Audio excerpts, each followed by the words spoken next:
کربلا کو کربلا کے شہنشاہ پر ناز ہے، اس نواسے پر محمد مصطفیٰ کو ناز ہے۔ یوں تو لاکھوں سجدے کیے مخلوق نے، مگر حسین نے وہ سجدہ کیا جس پر خدا کو ناز ہے۔ بسم اللہ الرحمن الرحیم۔ السلام علیکم ورحمۃ اللہ وبرکاتہ۔ آج ہم ایسے مبارک مہینے کے بارے میں بات کرنے جا رہے ہیں جسے اللہ تعالیٰ نے حرمت والا مہینہ کہا ہے۔ یہ وہ مہینہ ہے جس میں نبیوں کو نجات ملی، جس میں دعائیں قبول ہوتی ہیں، اور حق و باطل کی جو آخری جنگ ہوئی تھی وہ کربلا کے میدان میں لڑی گئی تھی۔ اس محرم کو، جو محرم کا مہینہ ہے، اس کو اللہ تعالیٰ نے شہر اللہ کہا، یعنی یہ اللہ تعالیٰ کا مہینہ ہے۔ محرم کے مہینے کی بہت زیادہ فضیلت آئی ہے، اور چونکہ ابھی یہ محرم کا مہینہ ہے تو میں نے سوچا کہ اس حوالے سے تھوڑی سی بات چیت کر لی جائے کہ محرم میں کیا ہوا تھا، 10 محرم کو کون کون سے واقعات ہوئے تھے، اور حضرت امام حسین جس کی یاد میں محرم منایا جاتا ہے، ان کی شہادت کیسے ہوئی تھی،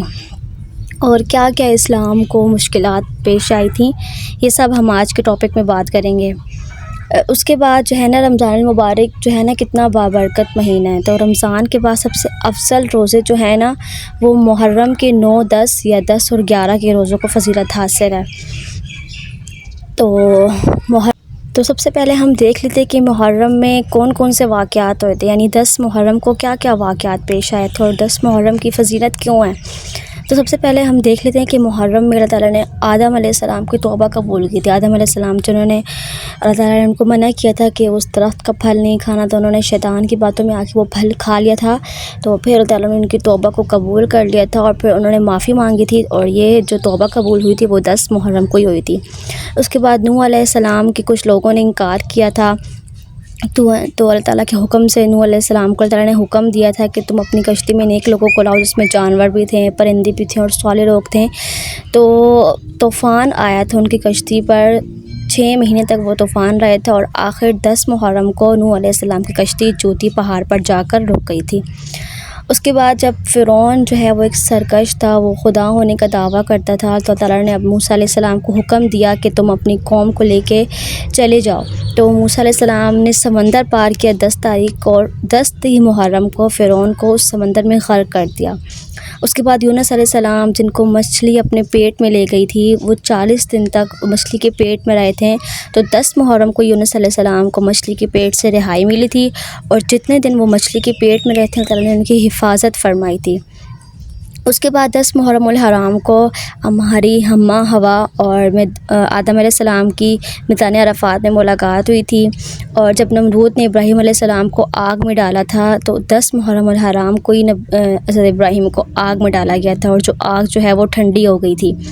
اس کے بعد حضرت ایوب علیہ السلام کو بیماری ہوئی تھی، تو ان کو اس بیماری سے شفا جو ہے وہ 10 محرم الحرام کو ملی تھی۔ حضرت یوسف علیہ السلام کو قید مل گئی تھی، تو انہوں نے قید کو قبول کیا تھا، بجائے اس کے کہ وہ غلط کام میں ملوث ہوتے، تو انہوں نے قید کو قبول کیا، تو اس قید سے ان کو 10 محرم الحرام کو رہائی ملی تھی۔ اور سب سے بڑھ کر جو 10 محرم منایا جاتا ہے، جس کا عظیم ذکر ہے، وہ کربلا کا عظیم واقعہ جس کے بارے میں محرم منایا جاتا ہے، اور حضرت محمد صلی اللہ علیہ وآلہ وسلم کے پیارے نواز حضرت امام حسین، ان کی شہادت جو ہے وہ اسی دن ہی ہوئی تھی، اور قیامت بھی جو ہے وہ 10 محرم الحرام کو آئی تھی۔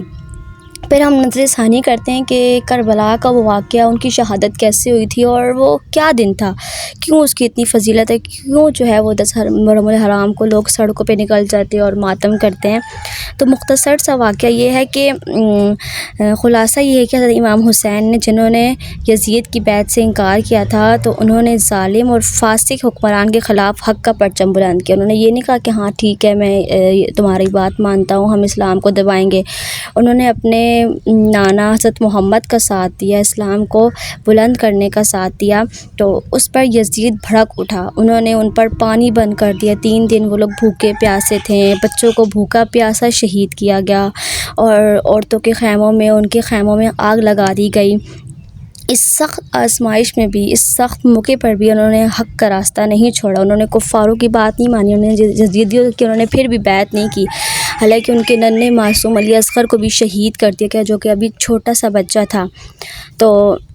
حضرت امام حسین رضی اللہ تعالیٰ عنہ کو جسم زخموں سے چور تھا، لیکن اس کے باوجود بھی انہوں نے ہمت نہیں آ رہی، وہ اپنے زخمی جسم کو لے کے، اس میں سے خون بہہ رہا تھا، تیر لگے ہوئے تھے، وہ میدان میں چلے گئے اور بہت بہادری سے انہوں نے کفاروں کا مقابلہ کیا، انہوں نے بہت سے کفار مارے اور آخر کار انہوں نے جام شہادت جو ہے وہ نوش فرما لی۔ اور اس کے بارے میں یہ بھی آتا ہے کہ جب حسین گرتے ہیں تو زمین بھی کانپ جاتی ہے، آسمان کا رنگ سرخ ہو جاتا ہے، فرشتے روتے ہیں اور نبی کا امت یہ سجدہ ریز ہو جاتا ہے۔ اس کے بعد یہ ایک مختصر سا واقعہ تھا جو کربلا کا واقعہ ہوا تھا۔ واقعہ کربلا ہمیں زندگی بدلنے والا سبق دیتا ہے۔ کربلا ہمیں صرف یہ نہیں کہتا کہ سڑکوں گلی سے نکلنا ہے، گھروں سے نکلنا ہے، سڑکوں پر جا کر ماتم کرنا ہے، اپنے آپ کو پیٹنا ہے، چلانا ہے، رونا ہے،